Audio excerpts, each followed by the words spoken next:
The distant rumble of the departing train faded into the darkness, leaving behind only the smell of damp concrete, wet metal, and that strange coldness old stations seemed to exhale at night. Andrew stood alone on the narrow platform, lit only by a flickering lamp that looked like it had been fighting for survival for years. No voices, no announcements, not a single sign that this place was still meant for people. He hadn't come here because he wanted to. Not really. He came because he couldn't ignore the message. Those words had carved through him like a blade the moment he heard them. Come, it's important. You need to see this. The voice belonged to his older brother, Daniel, someone Andrew hadn't spoken to in nearly 4 years. Not after the betrayal, not after the things Daniel had done and refused to explain. Andrew deleted the number long ago, blocked every account. Yet somehow, Daniel found a way to reach him. And then, 2 hours after the call, he disappeared. Police said they couldn't do anything. Adults leave sometimes, they told Andrew, as if that explained anything. But then came the letter, an actual, handwritten envelope left at Andrew's door with no return address. Inside was a single sentence. Everything started at the house. Everything ends there. And a key, heavy, old, too old. That key now rested cold in Andrew's palm as he stepped off the platform and began the long walk toward the road. He didn't need directions. He remembered the house. He remembered the exact path, even though he wished he didn't. It belonged to their grandfather, a man so strange, so severe, that every story about him felt more like a warning than a memory. Andrew and Daniel used to spend summers there, used to explore its creaking hallways, its locked rooms, its basement that always smelled like wet earth even on the hottest days. Their grandfather had rules. Rules you were never allowed to break. Rule 1, never unlock a door you didn't lock yourself. Rule 2, if you hear whispering at night, you not follow it. Rule 3, never ever touch the key that hangs in the study. Back then, Andrew thought the rules were just the ramblings of an old, paranoid man. But Daniel always believed there was something more, something hidden, something their grandfather never wanted them to understand. Andrew tried to shake off the memories as the silhouette of the house began to rise through the trees. Even from a distance, it looked wrong. The windows were dark, empty. The wood was blackened from rain. And yet, one thing stood out. The front door was open just slightly, swaying in the wind. As if someone was waiting. Andrew stopped a few meters from the porch. The cold key in his hand suddenly felt heavier. His throat tightened. The last time he stood on this porch, he'd been 14. His grandfather had grabbed him by the wrist so tightly it left bruises. You don't touch things you don't understand, he'd hissed. Memory made Andrew physically shiver. Lightning flashed above the trees. Thunder followed. He stepped onto the porch, the wood groaning under his weight. His heart pounded harder with every step, but he forced himself forward and pushed the door open. Inside, the air smelled like dust, mold, and something metallic, something sharp. Moonlight spilled across the hallway, revealing torn wallpaper, scattered papers, and deep scratch marks along the floorboards. Not animal scratches, not accidental. They followed a path, dragging toward the study. Andrew's pulse hammered in his ears. He forced himself down the hallway, every instinct screaming at him to turn around and leave. But he couldn't. Not until he found out what happened to Daniel. Not until he understood why his brother sent that key. He reached the study door. Closed, or rather, locked. The lock was old, rusted, covered in scratches, as if someone had tried desperately to open it without success. Andrew felt the weight of the key again. His hands trembled slightly as he lifted it. The key slid into the lock as if it had been waiting for him. For years, for decades. As he twisted it, something shifted behind the door. Not a movement, not a sound, but the sense of a breath being held. The mechanism clicked. The door creaked open by itself. Slowly, painfully. The study was exactly how he remembered it. Except for one thing. The key that had always hung on the wall, the one their grandfather forbade them from ever touching, was missing dot, and in its place, pinned to the wood with a rusted nail, was a note written in Daniel's handwriting. It wasn't his house. It's always been the house's. Before Andrew could react, something behind him whispered his name, and the whisper wasn't human. The whisper froze Andrew where he stood. It slid across the back of his neck like breath from something standing too close, too focused, too aware of him. Not wind, not old wood, not imagination. It said his name, clearly, slowly, as if tasting it. Andrew spun around. Nothing. Just the dim hallway behind him, warped by shadows and the crooked lines of peeling wallpaper. The house felt tighter now, as if it had inhaled and held the air inside its lungs. He swallowed hard, forcing the tension down his throat. He wasn't a kid anymore. He wasn't going to let old superstitions get to him. But then he noticed something else, something far worse. The front door he had left open was now closed. Not slammed, not halfway, closed gently, silently, as if careful not to disturb him. Andrew's pulse stuttered. He backed into the study, refusing to take his eyes off the hallway. A tiny part of him hoped the darkness would blink, revealing a person, a shadow, anything normal. Instead, the stillness held. He stepped fully into the study and shut the door halfway to keep anything from creeping up behind him. The room looked untouched by time. The same massive desk, the same oil lamp, the same heavy curtains swallowing the window. But the air felt wrong, thick, as though the space hadn't been opened in years. And then there was Daniel's note. It wasn't his house. It's always been the house's. Andrew stared at the words until they blurred. His brother always had a dramatic way of writing. But this wasn't drama. It was desperation. The kind of message someone leaves when they know no one will believe them. He reached out to touch the paper and stopped. The wood beneath it was warm. As if something behind the wall had a pulse. Andrew jerked his hand away. His breathing quickened, but he forced himself to look around. There had to be clues. Something Daniel discovered. Something he wanted Andrew to find. His eyes drifted to the desk. Every drawer was open, rifled through violently. Notes scattered across the surface, most of them blank. But one page lay in the center, weighed down by a small metal object, a thin chain with a single charm on it. Andrew picked it up. It was a tiny pendant shaped like a door. The moment his fingers closed around it, he felt the house shift again, settling. Something crawling behind the walls, a faint echo traveling through the floors. He froze, listening, barely breathing. The sound was soft at first, a dragging, slow, deliberate. Not from the hallway. From below the floor. Andrew stepped back instinctively, gripping the pendant harder. The dragging stopped as suddenly as it began, as if whatever made it knew he was listening. He forced himself to focus on the desk, flipping through the scattered papers. Most were blank, but one page had faint lines and indentations, like something had been written on the sheet above it once. He held it closer to the lamp. A sentence began to appear when tilted under the light. The house remembers everything we tried to forget. Andrew's chest tightened. Something else caught his eye, a small book wedged between the desk and the wall, covered in dust thick enough to suggest it hadn't been moved in decades. He pulled it free. It was their grandfather's journal. He hesitated, fingers trembling slightly, then flipped it open. The first several pages were normal entries. Weather notes, complaints about repairs, mentions of the boys visiting for summer. Then, halfway through the journal, the tone changed. The handwriting grew shakier, shorter sentences, hesitation in every stroke. The walls are listening again. Something is moving in the basement. I hear it even during the day. It wasn't supposed to wake. Andrew clenched his jaw, forcing himself to keep reading even as dread crawled through him like cold water. The house is older than the land, older than the family. It watches.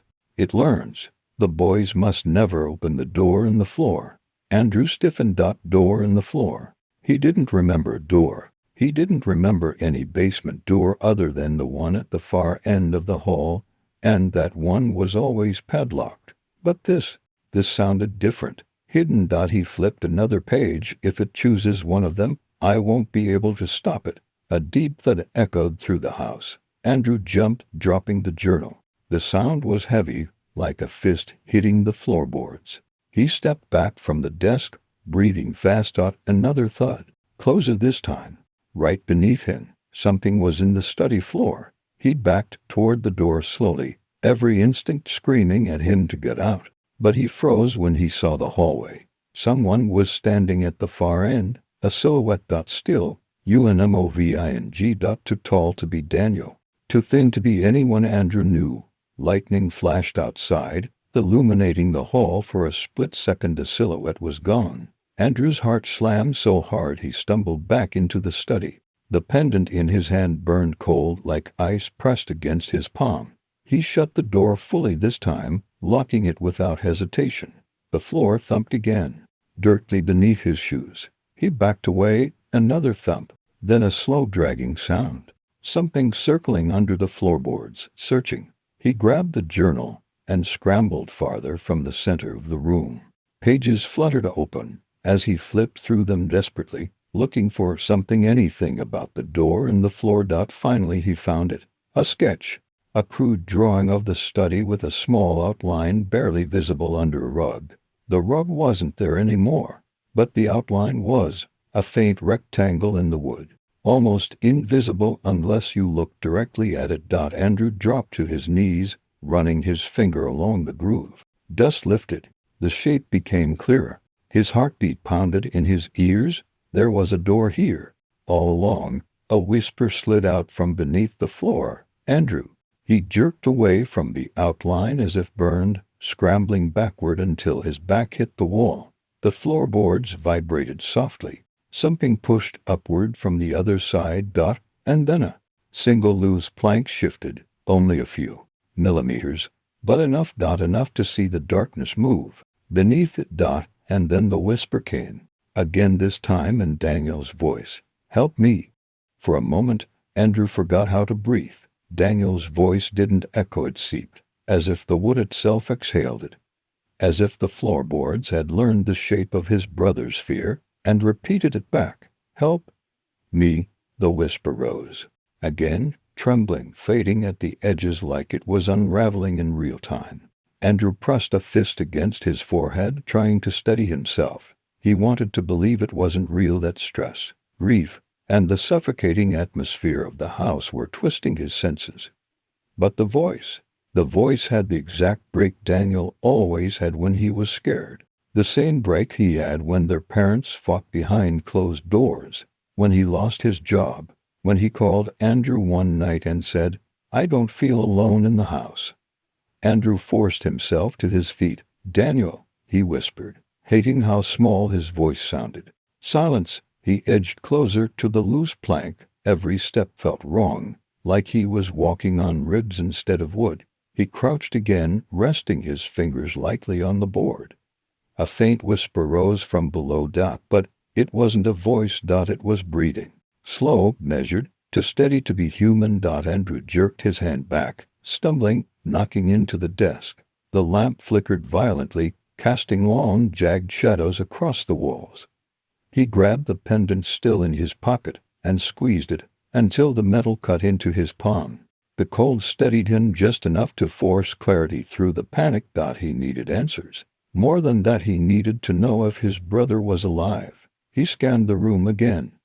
The journal lay open on the floor, pages fluttering like a trapped bird. He rushed to it and flipped through furiously until he found the last few entries.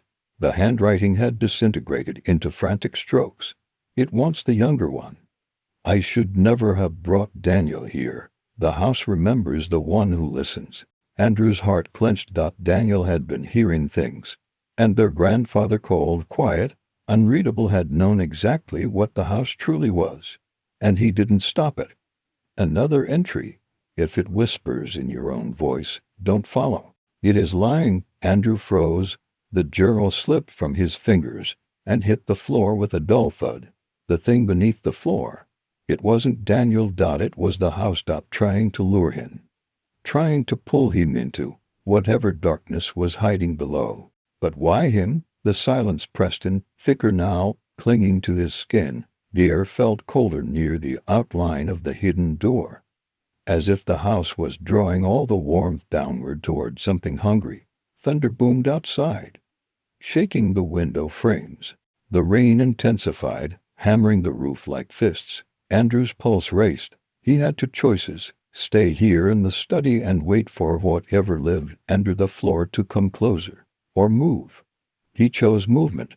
He grabbed the journal, shoved it into his jacket, and unlocked the study door. The hallway beyond was dark, the only light coming from a weak bulb at the far end that flickered like a heartbeat. He stepped into the hall. The air shifted. A board creaked behind him. He turned quickly. Nobody. But the study door began to swing, shut on its own, slow and deliberate, as if the house were sealing the room behind him. "No," he whispered. "No, not this time." He backed away, keeping his eyes on the door, until it clicked shut completely. The sound echoed through the hall like a final punctuation mark. He forced himself to move toward the stairs. Halfway there, something changed. The hallway stretched out. Every old memory of the house said the corridor was 10 meters long, maybe less. But now it seemed longer, too long. The single flickering light at the far end felt miles away. Swallowed by the dark. Andrew blinked hard. The hallway remained distorted. The house was contorting itself, bending the space around him like a trick of the mind or something worse. "Daniel," he whispered to himself. "What did you get yourself into?" He moved carefully, keeping a hand on the wall to maintain balance. The wallpaper felt damp, soft, almost like skin. He reached the stairs. They loomed upward into shadows, creaking as if shifting under invisible weight. But going up felt wrong. Every instinct pushed him to the basement instead. The journal said to avoid it. The house wanted him to go there. Both options felt like traps. Then he saw it, a smear of dried mud on the floor near the basement door. He knelt, touching it with shaking fingers. Not mud. Footprints. Bare footprints. Daniel's size. The trail led down the basement steps. Andrew's breath hitched. His brother had gone down there, against every warning, against every fear. He stared at the basement door. It was slightly open, not enough to see inside, but enough to hear the faint hum rising from below, a vibration more felt in the bones than heard. His fingers touched the pendant again, grounding himself. He pushed the door open fully. A long staircase descended into pure blackness, the kind that swallowed light whole. The air rolling up the stairs was colder, heavier, carrying a smell he couldn't place. Old, wet stone with something metallic beneath. He took one step. The house exhaled, wood shifting around him. The whisper came again, not beneath him this time, but from the darkness below. Not Daniel's voice, not the house's mimicry. A new voice, low, unfamiliar, empty. "You were the one it wanted first." Andrew's blood ran cold. Lightning flashed behind him, illuminating the hall for a split second, just long enough for him to see a silhouette at the top of the stairs. Tall, motionless, watching. The same shape he had seen before. But now it was closer, only a few feet away. Andrew stumbled back down the steps, heart slamming, trapped between the entity above and the darkness below. The whisper slid up the staircase like a tide rising to claim him.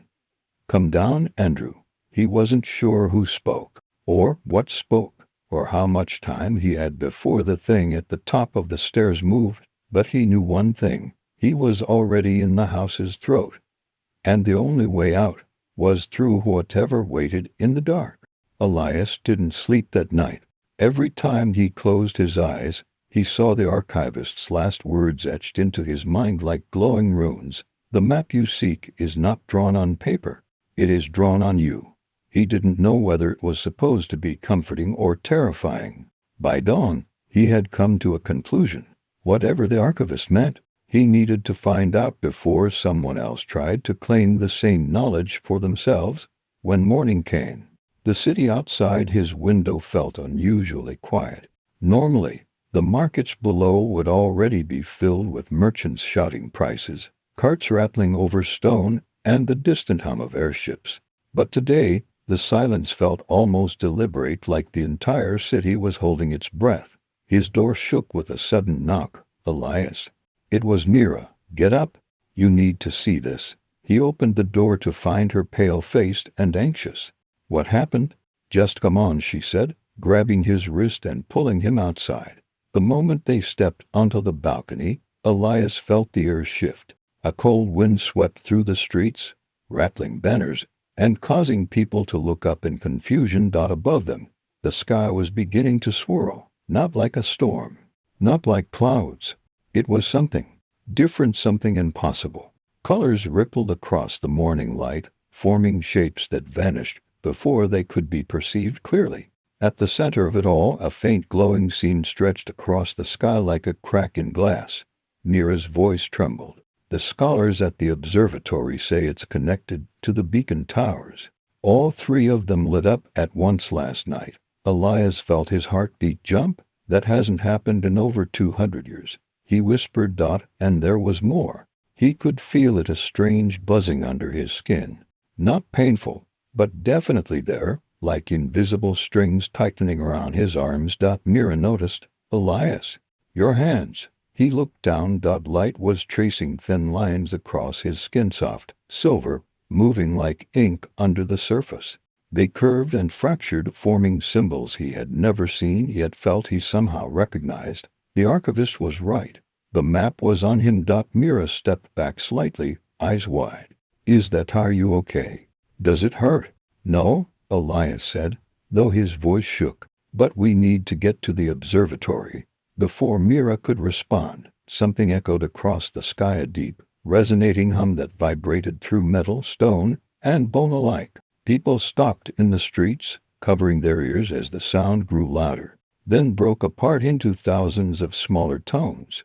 The glowing crack widened, and for a moment, just a moment, Elias saw something on the other side, a landscape made of shimmering light, towers rising and collapsing at the same time, a horizon bending inward like a loop, and at the center, something watching, a presence, not a person, not exactly, more like an idea shaped into form. When the vision faded, he stumbled, bracing himself against the railing. Mira caught him. Elias, what did you see? He swallowed. Something is trying to break through. Before Mira could ask more, a horn sounded from the eastern quarter, 3 long blasts, the signal for an emergency assembly. Soldiers rushed through the streets, organizing citizens into groups. Messengers ran toward the upper districts, shouting orders. The hum in the sky dinned, but the crack remained, pulsing slowly. Mira tugged his sleeve. If the city is reacting like this, it means they know something is coming. We need answers. Real ones, and the observatory has them. Elias nodded. But as they rushed down the steps and out onto the street, a voice drifted from an alley to their right. Going somewhere?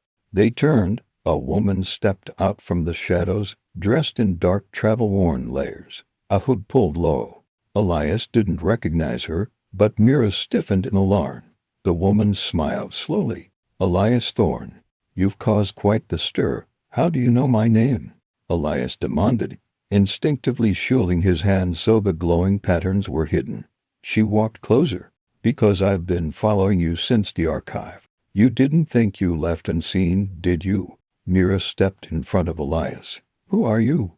The woman pushed back her hood, revealing sharp eyes that flickered with a faint gold glow. My name is Lyrian, she said, and I represent a group that's been waiting for someone like him to appear. Elias felt a chill run down his spine. Why? Lyrian pointed upward. Because that crack in the sky didn't appear on its own. And whatever is coming, only someone with the mark can stop it. Elias froze. She knew about the symbols, about the map, about him. Mira grabbed his arm anxiously. Elias, we should run. But Lyrian raised a hand calmly. If I wanted to harm you, I would have done it already. I'm here to give you a warning. Elias hesitated. Which is? That presence you saw beyond the veil. Lyrian's expression darkened. It is waking, and once it fully awakens, it will try to use you to open the rest of the sky. Elias's pulse hammered. Use me? Why me? Because, Lyrian said softly, you are the last one who can finish the map. and the first one who can destroy it. The ground trembled. People screamed as another rip echoed across the sky. Mira grabbed his hand. Elias, we need to move now. Lyrian stepped back into the shadows. Find me when you're ready to know the truth. And with that, she disappeared, vanishing into thin air like smoke caught in wind. Elias stared at the alley long after she was gone. Then at Mira, then at the shimmering crack, spreading slowly above the city. The truth. He wasn't even sure he wanted it, but the sky didn't care what he wanted. It was opening. And whatever waited on the other side was looking straight at him. The run to the observatory felt longer than it should have. The streets, usually filled with noise and motion, were choked with confusion. People pointed at the sky, whispered to one another, pushed past guards who attempted to maintain order. The glowing crack above them pulsed like a heartbeat, sending brief flashes of pale light across the city. Elias kept his hood up, hands buried in his sleeves. The glowing lines beneath his skin had dimmed, but they were still visible if someone looked closely. Mira stayed beside him, keeping her voice low. Do you believe her? She whispered. That woman Lyrian. I don't know, Elias said honestly. But she knew too much to be lying, or she knew exactly what to say to get in your head. Elias didn't respond. He couldn't, because deep down he felt something pulling him toward the observatory like an invisible current tugging him forward. As they climbed the long steps toward the main entrance, they found two guards blocking the door. One of them raised a hand. Entire building is under lockdown, he said. Only authorized personnel allowed inside. Mira stepped forward and cleared her throat. We have an appointment. Elias shot her a disbelieving look, but she kept her face straight. The guard frowned. Appointment with who? With the chief astronomer, she said confidently. The guard squinted. Name, Mira Hale. And Elias. Thornwood. She improvised the last name on the spot. The other guard flipped through a tablet-like slate, scanning names. After an agonizing moment he nodded. They're expected. Let them in. Elias stared at her as they walked through the doors. Thornwood. I panicked, Mira whispered back. You try inventing a surname with two angry guards staring at you. The observatory's interior swallowed them in silence. Tall glass ceilings allowed a full view of the shimmering sky. Spiral staircases wound up to observation decks, all humming with machinery. Scholars hurried back and forth, muttering calculations, scribbling notes, adjusting lenses. One of them, a woman with silver-streaked hair and sharp focus, approached. You two. With me. Mira and Elias exchanged a look but followed. The chief astronomer's office was a massive domed chamber filled with floating models of celestial paths and arcane diagrams. The woman turned, studying them with piercing eyes. My name is Dr. Lysandra Vale, she said, and I know you're not here for an appointment. Mira stiffened. Elias opened his mouth to explain, but Dr. Vale raised a hand. I don't need excuses. I need information. You, she pointed at Elias, were seen at the Beacon Archive last night, and the sky began fracturing hours later. That is not coincidence. Mira stepped defensively between them. He didn't cause anything.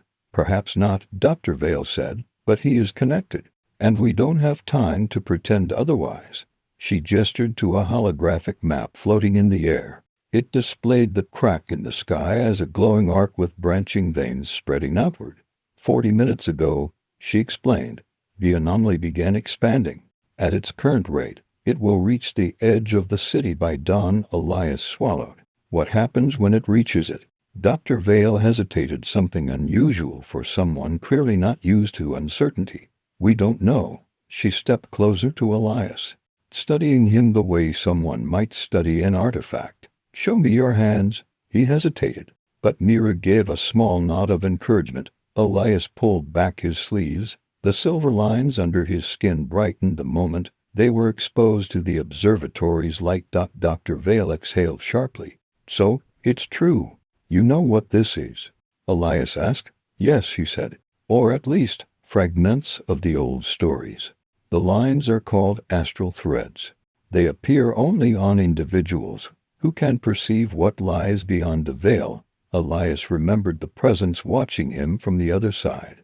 A cold shiver ran through him. "Why me?" he asked quietly. "I don't know," Dr. Vale admitted. "But if the thread's awakened, it means the veil is thinning and something is pushing against it." A tremor passed through the observatory. The floor vibrated, instruments swayed, and several scholars shouted from the upper platforms. Dr. Vale rushed to the nearest console. A projection lit up, showing new veins spreading from the crack. "It's accelerating," she muttered. "We're running out of time." Mira turned to Elias. "What did you see earlier?" "When the sky flashed." Elias struggled to find words. "A landscape, buildings made of light, and something in the center, watching?" Dr. Vale's expression darkened. "Then we must assume it is aware of you, and that it is trying to reach you." Elias stepped back instinctively. "I don't want it to." "That may not matter," Dr. Vale said. "But perhaps you can stop it. The threads react to the veil. They may allow you to close the fracture if we guide you." "How?" Elias whispered. Before Dr. Vale could answer, a voice echoed from behind. "You can't close it." They spun around. Lyrian stood in the doorway. Two guards lay unconscious and harmed, just knocked out beside her. Dr. Vale tensed instantly. "How did you get in here?" Lyrian ignored her. Her eyes glowed faintly, just like before. Elias stepped forward cautiously. "What do you mean it can't be closed?" "Because it isn't a door," Lyrian said softly. "It's a wound, and wounds don't close on command." Mira frowned. "Then what do you want from him?" Lyrian pointed at Elias's hands. "He is the only one who can decide whether the wound heals or tears open completely." Another tremor shook the building, stronger this time. Several lenses shattered. A scholar shouted that the crack was widening faster than predicted. Dr. Vale grabbed Elias's shoulders. "Don't listen to her. We can still stabilize the veil." Lyrian raised her voice over the chaos. "Stabilizing it won't stop what's coming. Only confronting it will." Elias felt pressure building inside his skull, a distant humming that grew louder, like someone whispering from just beyond hearing. He staggered. Mira caught him. "Elias, stay with me." The humming sharpened into something more like a voice. Not speaking words, just a presence pushing into his thoughts. He felt the threads ignite. Light flooded his vision. He could sense the veil, not with his eyes, with something deeper, like an instinct he didn't know he had, and beyond it, the presence leaned closer. "Waiting, calling." He gasped and fell to one knee. "Elias." Mira shouted. "What's happening?" He looked up, eyes glowing with the same light as the sky. "I think," he whispered, trembling, "it's trying to tell me something." For a moment, nobody spoke. Then Lyrian stepped closer, voice steady. "Then you need to answer."